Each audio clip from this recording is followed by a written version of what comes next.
person entrusted to guide your child's education was never supposed to be in the country? What if that person concealed a criminal past and a false identity, and no one in authority ever caught the deception tonight? America watches in stunned disbelief as the shocking saga of Ian Roberts unfolds, the superintendent who slipped into one of Iowa's largest school districts, only to be unmasked in a dramatic ICE raid that exposed a history of lies, crime, and institutional failure. Ian Roberts sat behind the desk of the Des Moines Independent Community School District with all the dignity and aura of leadership. He spoke at board meetings, shook hands with parents, made public appearances, and seemed to embody the very promise of educational excellence. Yet the man had a secret. When federal agents surrounded his car outside district offices, they found not a respected superintendent, but a fugitive. Inside the vehicle was a loaded handgun, and behind Roberts lay a trail of criminal charges, immigration violations, and fraudulent credentials. He was arrested on the spot, his mask stripped away in front of shocked school employees and a disbelieving public. The Department of Homeland Security later confirmed what many in Iowa had already begun to suspect. Roberts first came to the U.S. in 1994 under a tourist visa, left the country, and then re-entered in 1999 on a student visa but never left again. Over the years, he built a facade of upward mobility and respectability, advancing through education administration roles across multiple states until he landed in Des Moines. And through it all, he escaped scrutiny until the past finally caught up with him. Des Moines officials were quick to point fingers, identifying a key collaborator in this deception, JG Consulting, the Texas-based executive search firm that recommended Roberts for the superintendent role. In a lawsuit filed shortly after the arrest, the district accused the firm of gross negligence, breach of contract, and misrepresentation, claiming it failed even the most elemental duty of verifying basic credentials and immigration status. According to the complaint, JG Consulting had a duty to vet any candidate it recommended, but it delivered a man living under false pretenses.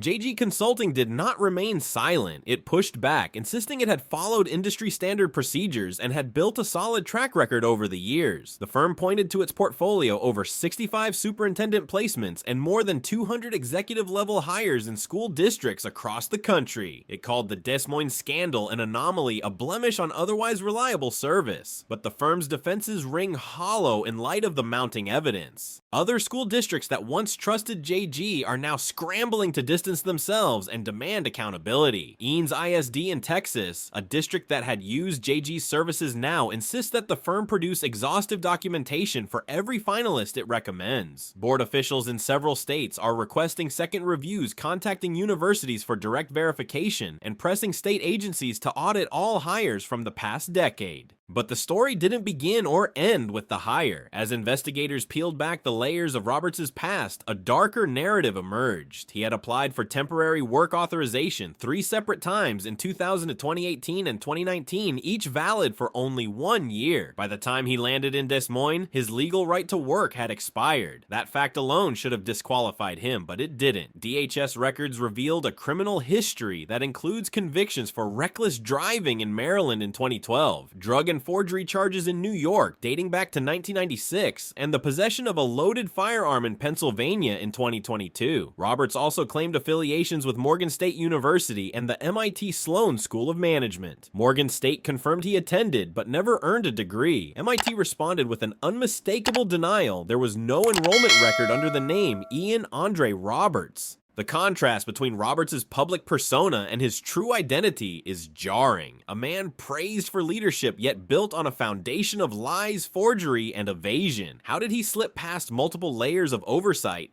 The answer lies in a system riddled with weakness. In theory, public school leadership positions must pass 3 layers of verification: the hiring firm's internal checks, state educational certification boards, and federal criminal immigration cross-checks, complete with fingerprinting and database searches. Roberts passed through each unchallenged. How? Insiders in the education sector point to optimization, not integrity. Districts facing teacher shortages, political pressure, and demands for efficiency increasingly outsource the search process to external firms. In turn, these firms may rely on paper checks or superficial credential reviews, not deep investigative vetting. Some districts chase narratives of diversity, innovation, or visionary leadership, placing style over substance. In some high-pressure cases, hiring timelines compress, pushing review steps aside in favor of expedience. As one district consultant confided off the record, "We often want the headline more than the hard work." The result, a vacuum of accountability disguised as a modern hiring pipeline. As the Roberts scandal spread, educational boards nationwide quietly initiated internal audits. Board members previously confident in their vetting processes now question every hire. Some call in forensic investigators. Others cross-examine transcripts directly with universities. Some confront the sobering possibility that in one way or another, a Roberts may already be sitting in their district unseen. At the federal level, the Trump administration seized the moment. President Donald Trump, in a forceful public address from the White House, called the case a stain on common sense and institutional integrity. He ordered the Departments of Homeland Security and Immigration and Customs Enforcement to launch a sweeping national review of public sector hiring practices, especially for roles that receive federal funding or involve personnel with visa backgrounds. The administration dubbed the initiative Operation Integrity, calling for AI-driven document verification, biometric cross-checks, and real-time degree authentication. Senior administration officials acknowledge the size of the challenge. Decades of complacency have allowed loopholes to accumulate, but they say the moment demands boldness. They view the Des Moines case not as a local scandal, but as a national failure, one which justifies the biggest audit of public hiring in U.S. history. The administration's message is clear: no institution is insulated from accountability. Legal and policy experts anticipate that Des Moines' lawsuit against JG Consulting could become a landmark case. If courts decide that search firms must go beyond common background checks to verify immigration status and criminal records, the entire public hiring ecosystem could shift overnight. Firms might be legally obliged to conduct in-depth transnational checks with heavy liability for screening failures. The cost and complexity of public recruitment could increase, reshaping the market for executive search and pushing some districts to bring hiring entirely in-house. The pressure would be intense, but many believe the shift is overdue. Meanwhile, Roberts sits in Polk County Jail under the custody of U.S. Marshals. Prosecutors are assembling federal firearm charges that could carry a decade-long sentence. DHS has confirmed that once he serves his time, he will be deported to Guyana, his country of origin. But for many in Des Moines, deportation is not sufficient. Parents demand accountability, teachers feel betrayed, and the district, once proud of its reputation, now grapples with a crisis in trust.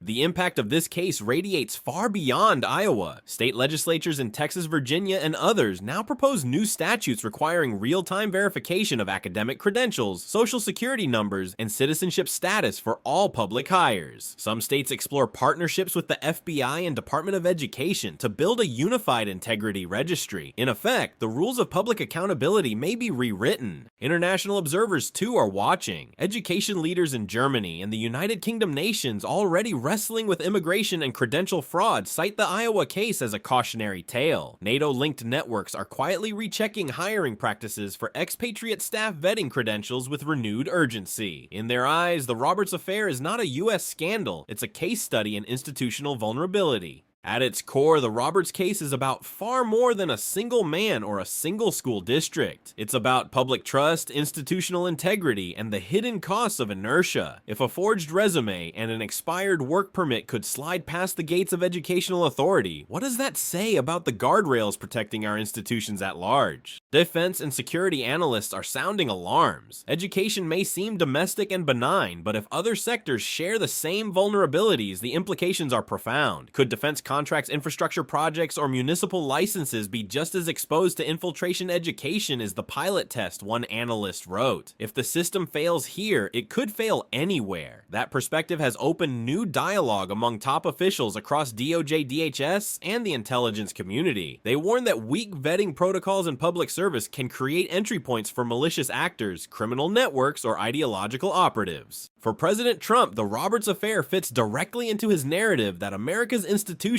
have grown lazy, complacent, and vulnerable. He frames the national audit as part of his broader agenda to restore law and order from border to classroom. Supporters embrace the push for accountability. Critics warn of overreach and the erosion of privacy rights. But few doubt that the scandal has exposed a threatening truth. Institutions that trust credentials over origins and process over principle leave themselves exposed. In Des Moines, the fall fallout continues. Board meetings turn tense. Parents demand monthly updates. Teachers demand transparency. Lawsuits proliferate. The district is negotiating legal liability. But perhaps most painful of all is the emotional toll. Communities who believe their schools were islands of safety are waking up to the possibility that deception reached them too.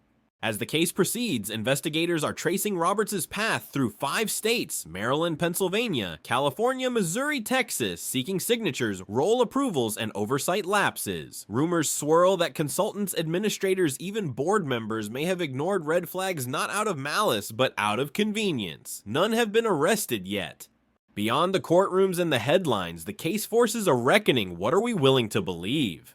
How much bureaucracy do we tolerate before it becomes betrayal? How strong is the line between trust and delusion?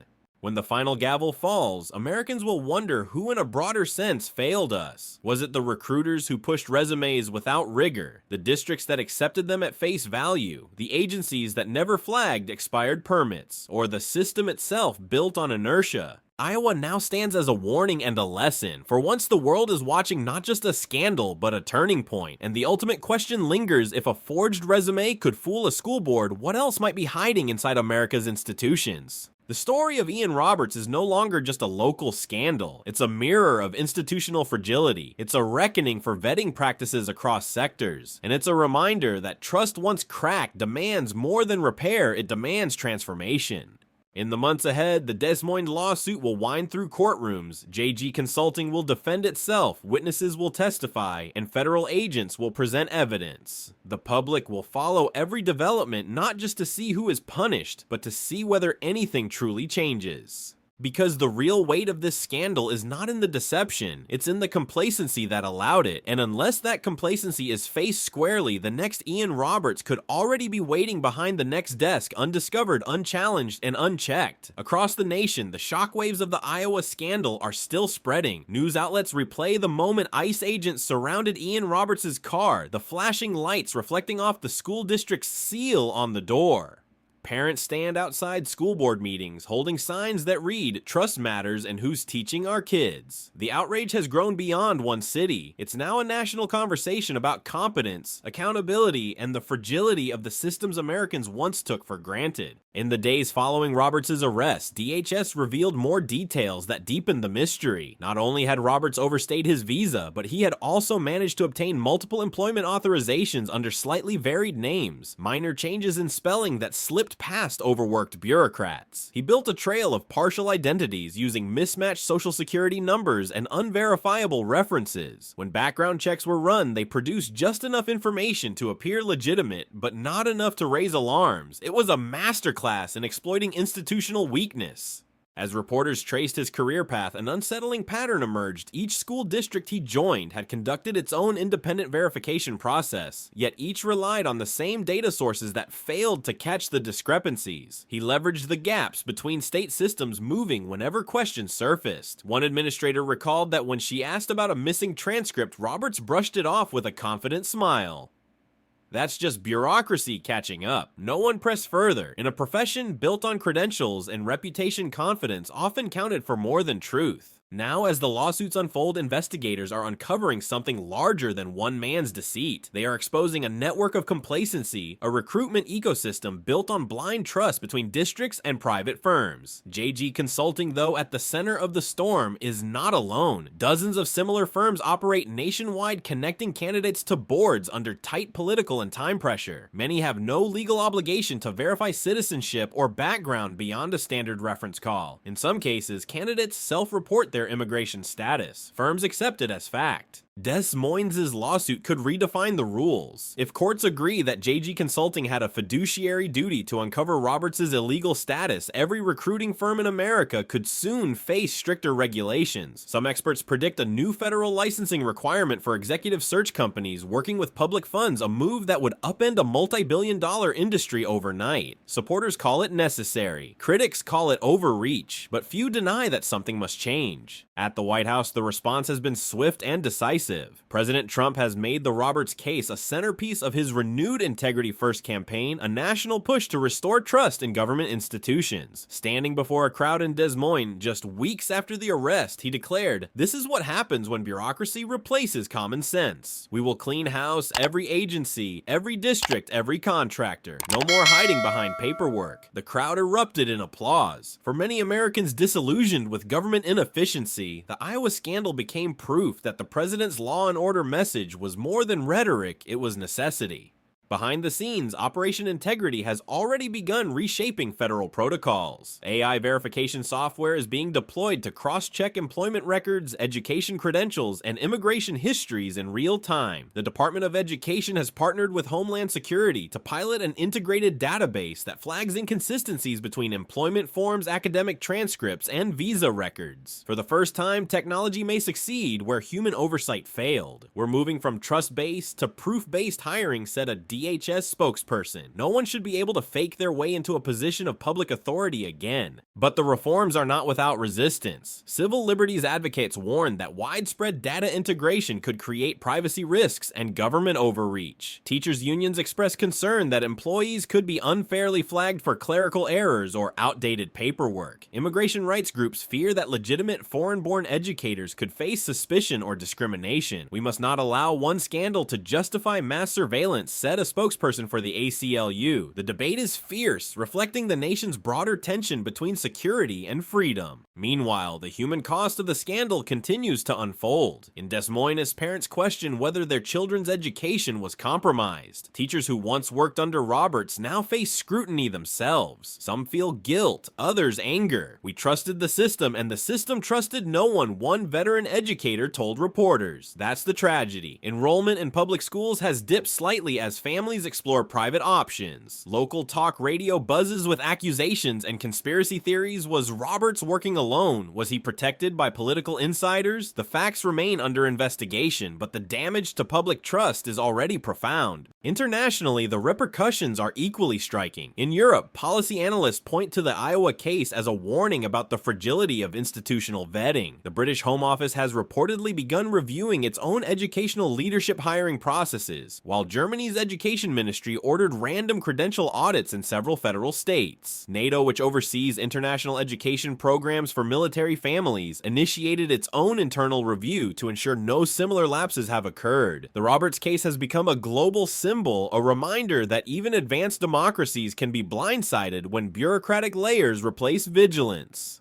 And as the scandal reverberates, new questions arise. Was Roberts an isolated case, or the first of many ICE sources confirm that several ongoing investigations involve school administrators and municipal officials suspected of falsifying immigration or academic records? The agency is reportedly cross-referencing its data with public employment rosters nationwide. "This isn't over," said one federal investigator. "Des Moines was just the beginning." The deeper issue is cultural. For years, public institutions have prided themselves on efficiency, diversity, and progressiveness, but sometimes at the expense of rigor. Hiring panels prioritize image messaging and optics over authentication. Degrees are assumed genuine. Resumes are taken at face value. The Roberts case shattered that illusion. It exposed how institutions meant to cultivate critical thinking had themselves stopped thinking critically. Inside the Trump administration, strategists see the opportunity for reform. The president's advisors argue that public confidence cannot be rebuilt through rhetoric alone. It requires visible accountability. One policy proposal under review would require all federally funded school districts to use a centralized verification system managed jointly by DHS and the Department of Education. Another would make it a federal offense for any search firm to knowingly recommend unverified candidates. "If you touch taxpayer money," said one senior official, "you owe the taxpayer proof of honesty."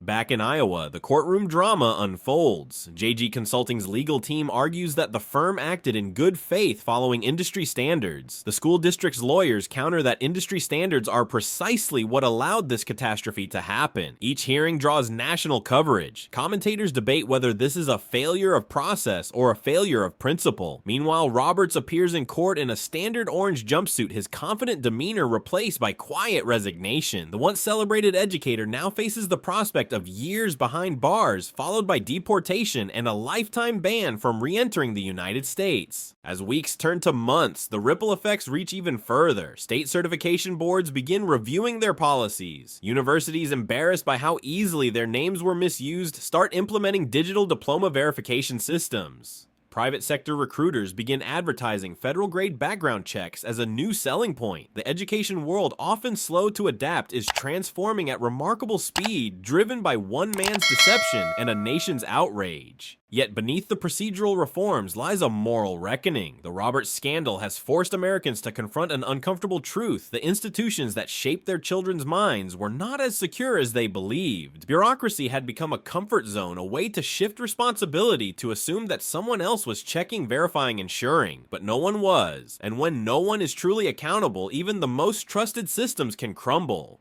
For President Trump, the moment is both vindication and warning. In rally speeches, he invokes Iowa as proof that his administration's tough stance on border control and national security applies to every corner of American life. It's not just about who crosses the border, it's about who holds power inside it, he declares to cheering crowds. From the border to the boardroom, from the classroom to the Capitol, we will restore law and order.